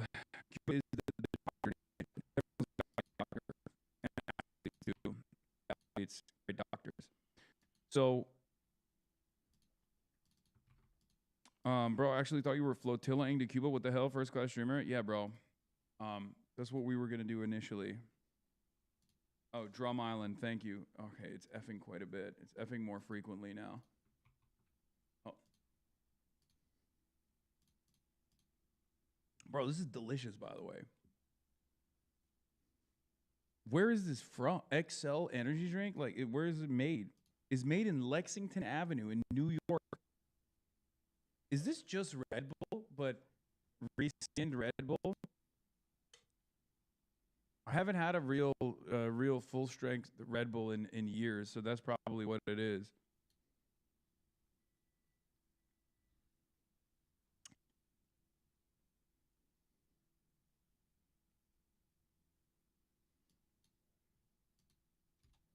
How long are you gonna stay there? Sunday. I'll be back on Monday. Some missiles exploded before ever getting to watch their MIRV targets run on their own 2 jets. Yeah, bro, it's Shred Bull, legally distinct. Yeah, so a lot of people, for example, don't know that Cuba has its own lung cancer vaccine. A lot of people, for example, don't know that Cuba has its own dementia and Alzheimer's treatments that are some of the most cutting-edge dementia and Alzheimer's treatments on the planet. So these are the types of things that hopefully I can show people. A lot of people are completely oblivious to the day-to-day existence of regular Cubans. They have like insane opinions because unfortunately the only thing that you hear about Cuba is from Miami Cubans that are incredibly fucking reactionary and will routinely throw, if they have any family members here on the island, routinely throw them under the fucking bus and actively have designed this world where the Cuban government's communism is the reason why the island is poor, and not because, and the mismanagement, and not because we have strangled the fucking island. The largest imperial superpower on the planet has strangled this goddamn island that's 90 miles off the coastline of, once again, the hegemonic superpower for 60 years, right? And even longer before then. We have dominated this island for far longer than even the Cuban Revolution. The Cuban Revolution was the first instance where Cuba was able to develop sovereignty and dignity, and we've never stopped punishing them for it. And it is unfucking bearable, and it's incredibly stupid. It is one of the cruelest things that we've done, and it's totally on autopilot, and yet so many people just hear how the conditions look like on the ground, where they're like, Cubans don't have access to, running water. They don't have clean water. They don't have any electricity. And it's like, no one asked the question how we got here. And when they do ask that question, people say, oh, it's because of communism.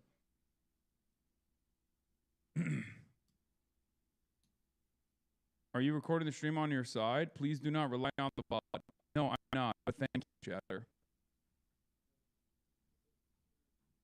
Yeah, we are. The interviews that we're going to do, we're not going to do here because, like, there's a lot of limitations to what we can do, okay, because of the lack of energy. And, yeah, the live stream interviews will be recorded. Yeah, we just, Will we get to see any live streams outside? Potentially. I'm going to try to see if we can pull one off. We have a system here. We got bonded SIM cards that we could potentially deploy. They don't have internet in Cuba. That's why. Yeah, no, exactly. The Cuban government is scary. They've shut down the internet. It's like that's not the case. One of the as far as the conversations I've had here so far, like people say this is one of the most responsive, most humane governments out there, which is precisely the reason why America wants to fucking dominate it. It's disgusting. Same argument about financial problems in Iran. I mean, with Iran, at least it's a competent sovereign state that isn't as heavily dominated. It's certainly dominated, but like Iran, due to its proximity and due to its also blossoming energy sector, has been able to design sanctions relief for themselves. Okay, they are still an oil giant. They're a gas giant. So it's not comparable to Cuba. Cuba is a fucking island that is predisposed to hurricane season and natural disasters, and obviously has like agricultural output. At a point, I think it had like a cotton industry, but it doesn't have oil.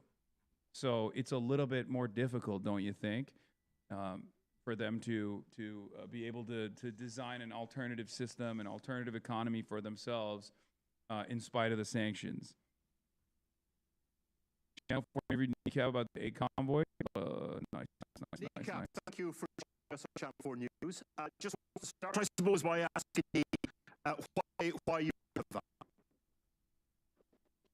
We're here as part of the convoy to help bring humanitarian aid to Cuba and to raise awareness about the collective punishment that's being dealt to the Cuban people here by the Trump administration, and there is an embargo. Is effing a little bit. Hold on. Whoa. What happened? Why did that happen? Internet go out? Is it still here? No.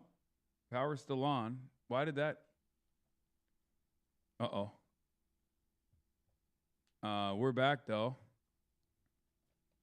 Maybe reduce the image quality of the videos you play. I don't know what happened. We just, like, lost a little bit of power for a second. Freaked me out. Well, and there has been for a long time here, for over 60 years. But now there's an embargo on oil, which is causing a lot of problems here in Cuba. So we're here to bring awareness. We also bring in humanitarian aid, but also was 300 kilos of humanitarian aid coming from groups from all around the world. No. It's from the Western America. It's 20 tons. We have personally brought 30 kilos that we've. 300 kilos. Sorry, the numbers are all over the place here. But yeah, so obviously it's also important that we're here due to the fact that Irish and Cuban solidarity is something that goes back a long time. And so obviously it's a privilege and an honor to be here. And even under such difficult times, as the Irish understand, you still see the resilience in the Cuban people every day here. Mm-hmm. And can you give me some sense, just in terms of the local people you're meeting, like a sense of the sort of hardship they're experiencing as a result of the blockade?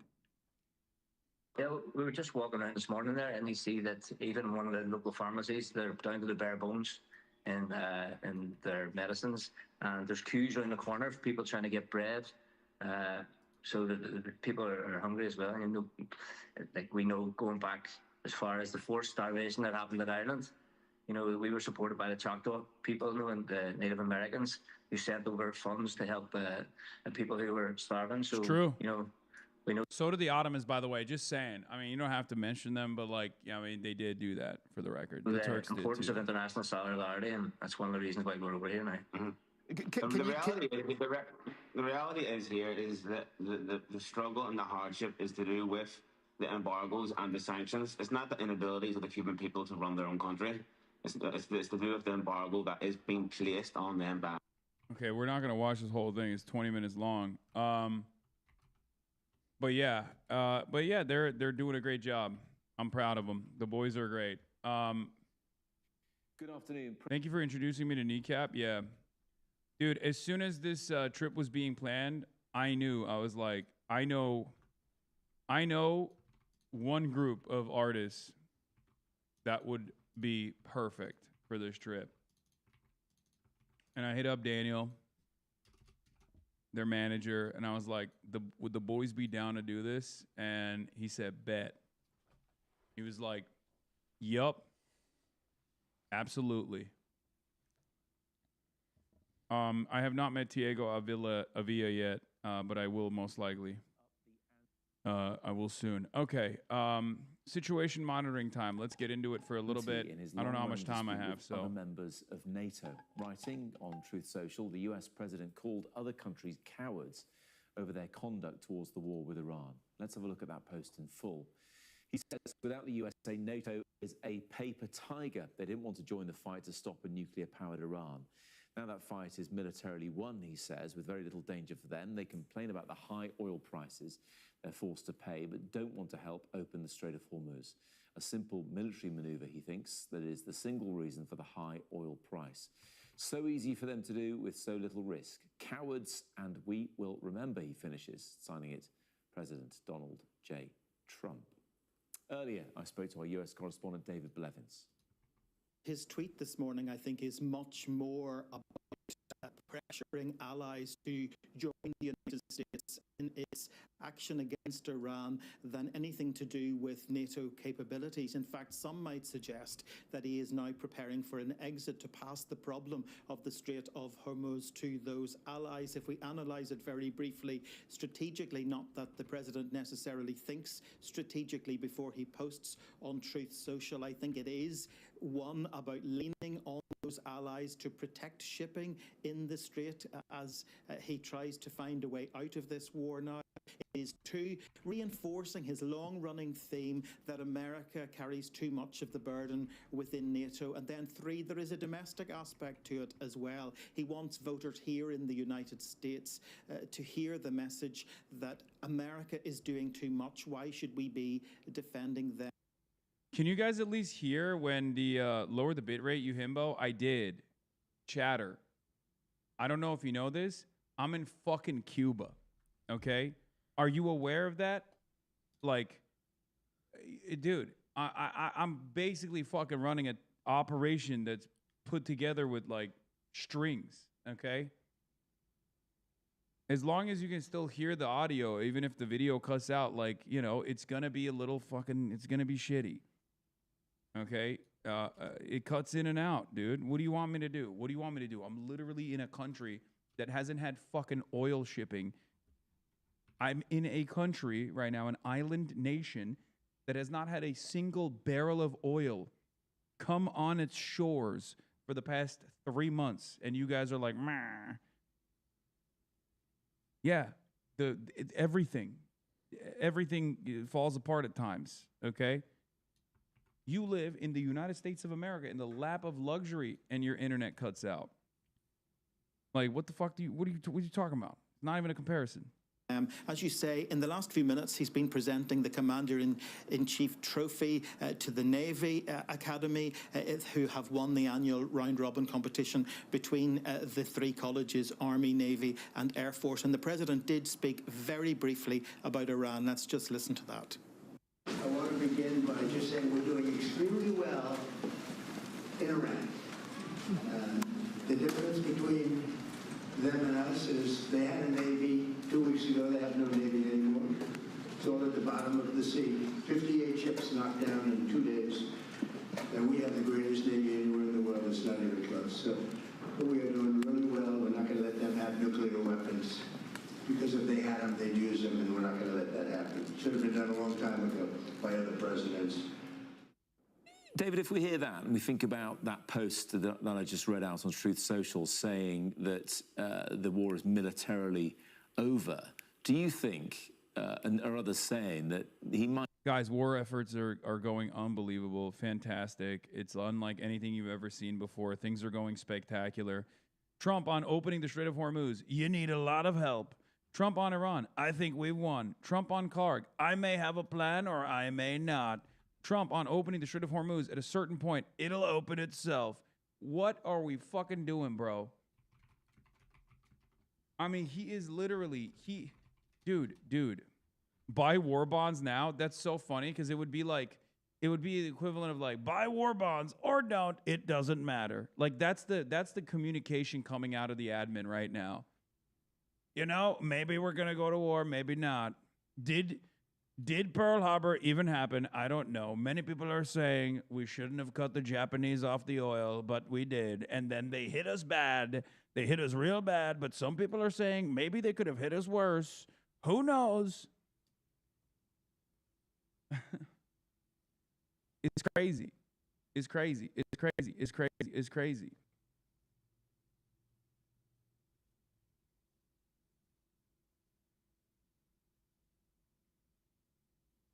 He's weaving in war. Respect the art, man. I think he should stop weaving. He should stop bobbing. He should stop weaving. He should stop doing the things that he's doing, honestly. CIA attack, yeah. Yeah, every time my internet cuts out, imagine the CIA attacked it.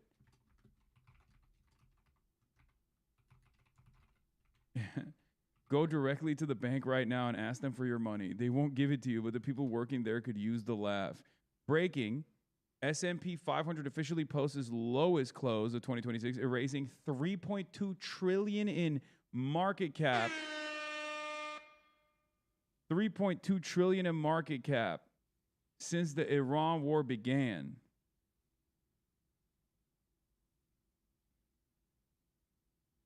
Did you guys hear that? Was that good? Was that... I'm trying to substitute that for the FA because I'm out here and I don't have a soundboard. Soundboard didn't make it. Soundboard didn't make it. I'm just using that silly. Trump's latest post is insane. As opposed to all of his other posts. I mean, look at this one. Yeah, this is the one. We are no longer obliterating Iran's missile stockpile. It's degrading it. It's no longer ensuring Iran does not obtain a nuclear weapon. It's not letting them get close. He doesn't even mention the Axis and continues hinting that he doesn't want to deal with Hormuz.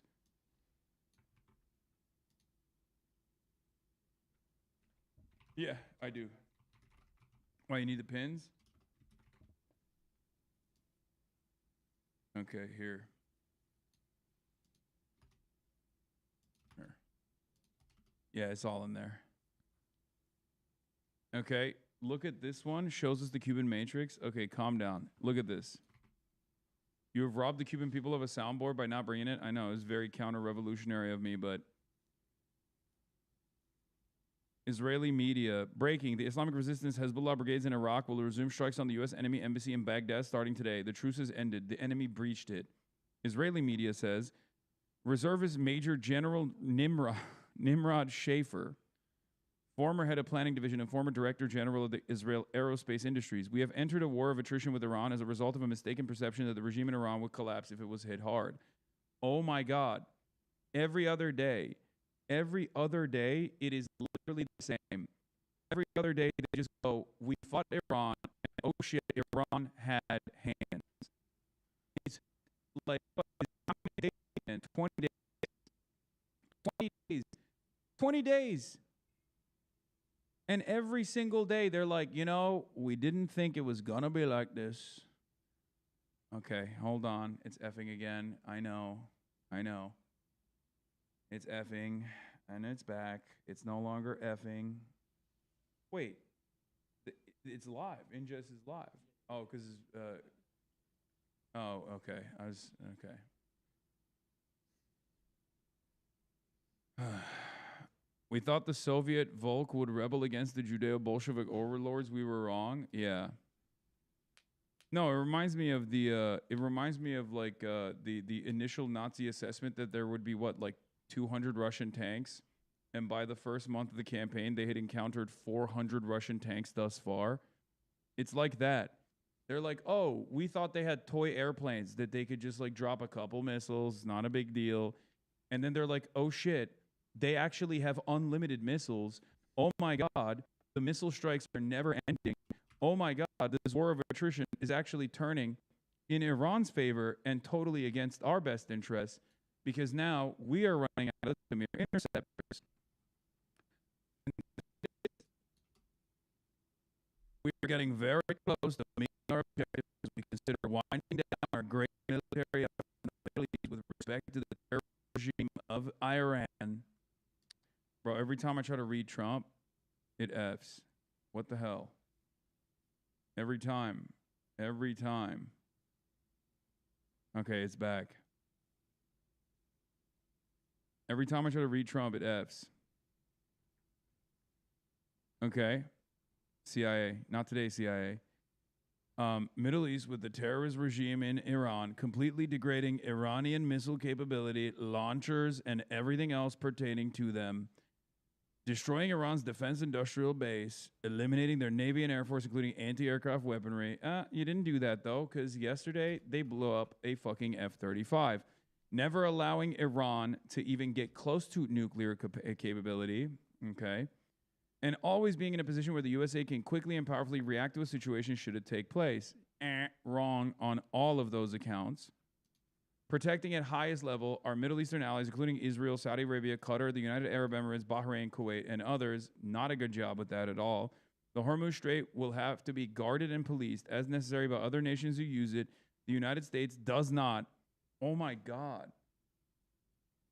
Oh my God. This is him basically walking back every single ambitious military objective that they had. They're getting dog walked. Okay? It's so funny that they're getting absolutely shellacked. It's belt to ass. It's belt to ass for American empire. And the fact that the most narcissistic man on the planet, okay, effing again, hold on.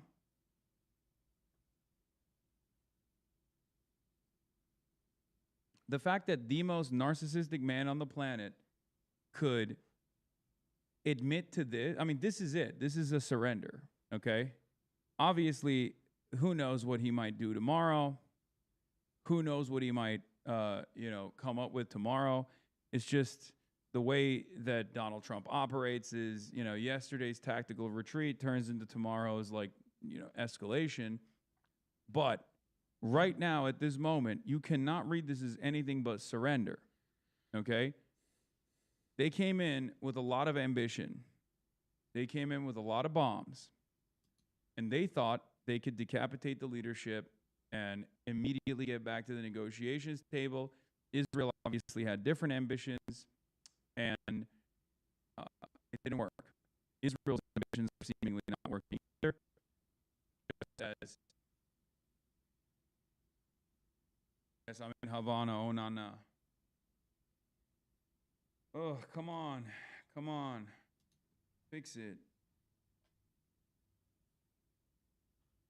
Okay, it's back. Yes, it's effing, I know. Oh, God, I'm so tired. What am I doing? The Pentagon. The Pentagon's after me. CIA's after me, boys. Let's just say he won and let us move on from it and secure an everlasting peace. I agree. Lower stream quality a bit. I already have. You're at 8 megabits? No, I'm not. I don't know why you're saying that. On my end, I'm not. On my end, my output is at 4,000 kbps. Should I change the encoder preset? Because right now it's on slow, good quality. Should I lower that too? Fastest, lowest quality. Wait, what? No, I mean, sure. You can't change the output mode. That's the only thing you change is the bit rate.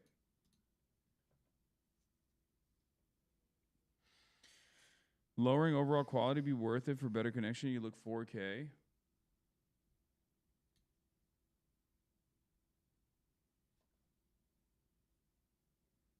Don't get Havana syndrome? Okay. How's the weather there? It's incredible.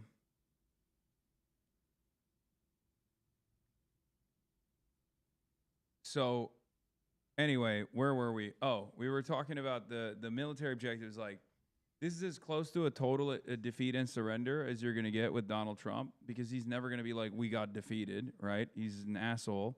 That's not how things work. And that's not how anything works, and that's not how Trump works. So obviously him spelling that they are moving in the direction of winding down the war effort is a good thing. We should all collectively decide to say, Donald Trump, you did it. You beat the shit out of Iran. You are so incredible. Thank you, sir. I think that's what we should do. We should just all keep telling him how good he did and how he doesn't even need to fight Iran anymore.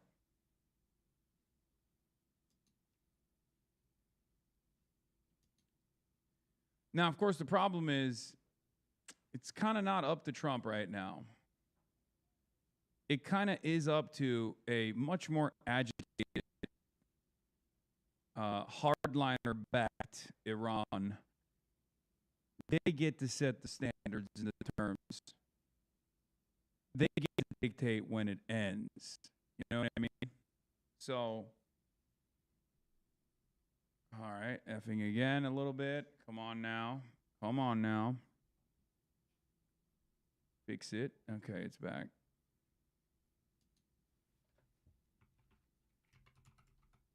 So, Iran gets to dictate when this ends. So, we don't know. We don't know if Donald Trump, if Iran will let Donald Trump take the off-ramp. But here we are. United States does not. If asked, we will help these countries in their Hormuz efforts, but it shouldn't be necessary once Iran started is eradicated. Importantly, it will be an easy military operation for them. Thank you for your attention to this matter, President Donald J. Trump.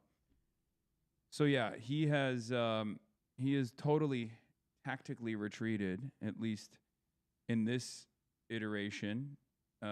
He is totally tactically retreated from the maximalist goals that they had, knowing full well that they are impossible to achieve, and here we are. Now be seriously looking for an off-ramp with all this. Well, that is definitely one of the possibilities, that he thinks it's time for America's allies to take over the challenges. Certainly, he continues to play them down from a U.S. perspective, saying his enemies have been obliterated, a word we're hearing a lot, that they are weeks ahead of schedule. Interestingly, also yesterday, when he was asked if the United States was preparing to put boots on the ground, he said no, terrible. Then qualified it by adding, if I was, I wouldn't tell you. Now, that's reminiscent of a comment he made on this very day 3 weeks ago when he was asked, is the United States about to start bombing Iran? And he said no, but if we were, I wouldn't tell you. In terms of that post online, though, this morning, the reality is, yes, America accounts for 60 to 70% of NATO's defence spending, but NATO is not powerless because it includes the militaries of the UK, France, Germany and Turkey, among many others. CNN has learned that the U.S. military is sending thousands of additional Marines and sailors to the Middle East. This comes just a day after President Trump said this about deploying more troops to the region. No, I'm not putting troops anywhere. If I were, I certainly wouldn't tell you, but I'm not putting troops. It also comes just hours after President Trump shared on Truth Social that the fight to stop nuclear-powered Iran is, quote, militarily won. CNN national security reporter Haley Britsky joins us now. Haley, what's the latest? What are you learning? Yeah, so this is why I said today he says, we've accomplished all of our goals, it's over, we won. And then tomorrow he's like, we're deploying 10,000 more troops, you know? And here is Araghchi, Sayed Abbas Araghchi, foreign minister of Iran, also pointing this out. Americans haven't forgotten how, even as hundreds of U.S. soldiers were dying in Vietnam, and the outcome was already clear. General William Westmoreland was flown home to reassure everyone that the war was going well and that the U.S. was, in air quotes, winning. The media haven't forgotten either. Those briefings full of fantasy from the front lines became infamous as the 5 o'clock follies. Fast forward to today, same script, different stage. Hegseth steps up, and the message is still detached from reality. U.S. government says one thing, reality says another. Right as U.S. authorities claim Iran's air defenses are gone, an F-35 gets hit. As they declare Iran's Navy finished, USS Gerald Ford turns back, and USS Abraham Lincoln drifts farther away. Different decade, same, we're winning. These guys are just goading them at this point. I mean, it's kind of nasty. You don't have to flex on us. Arakshi, you don't have to flex on us, man. Dial it back, brother. We get it, okay? Chill. Nobody likes a sore winner, okay? Nobody likes a sore winner, man. Chill. They're farting on us, dude. This is also part of the reason why I said it's not up to the United States necessarily to end this conflict. It's more so up to Iran. Because it does, these guys, when they initially said, we will dictate the terms and conditions of how this war ends, I initially was like, okay, I feel like that's maybe not the case. I thought perhaps foolishly that, it would be like, previous Iran, way more willing to negotiate with America. But I think they're not going to stop until they have sufficiently caused deterrence, sufficiently caused military deterrence, sufficiently caused economic collapse. Put the fear of God into the capital-owning masters of Donald Trump. Because at the end of the day, Donald Trump is led by certain forces, mostly the forces of capital. So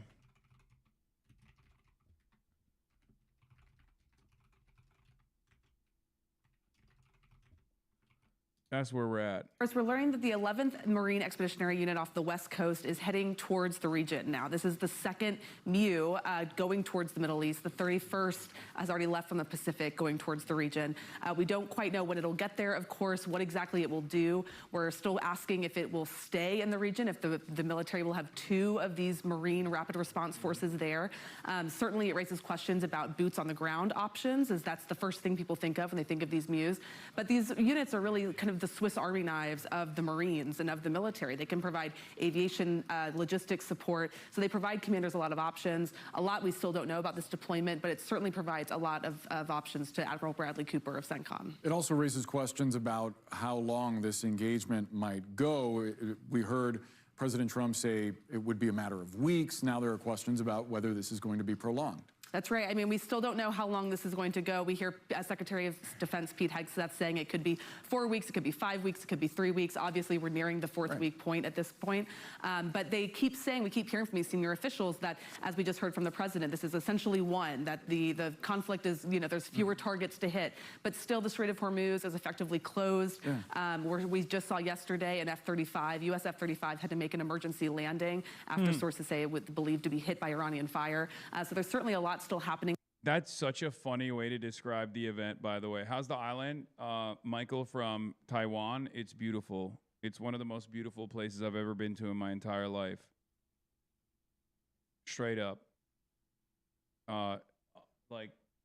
Undoubtedly might be one of the most beautiful places on the planet. Bar none.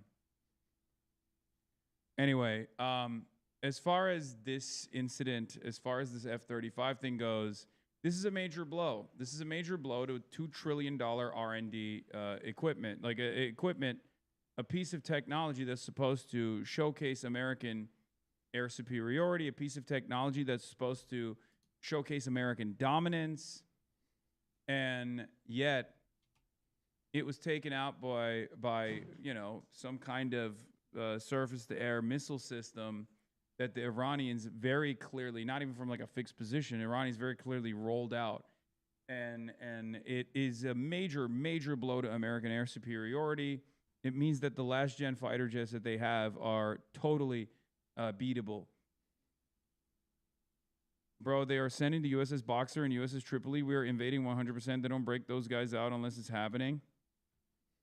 Yeah, this will also be devastating for America, for the record.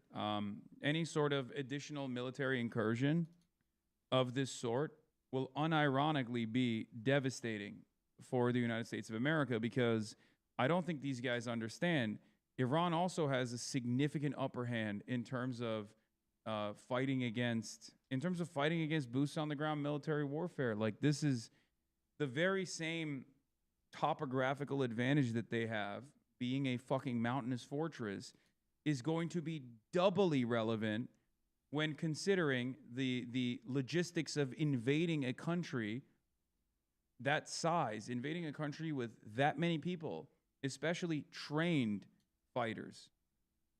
Iran is a standing military. Iran has the Basij militias. Iran has the IRGC. It's not Afghanistan 2.0. It's so much worse. People think it's going to be Afghanistan 2.0.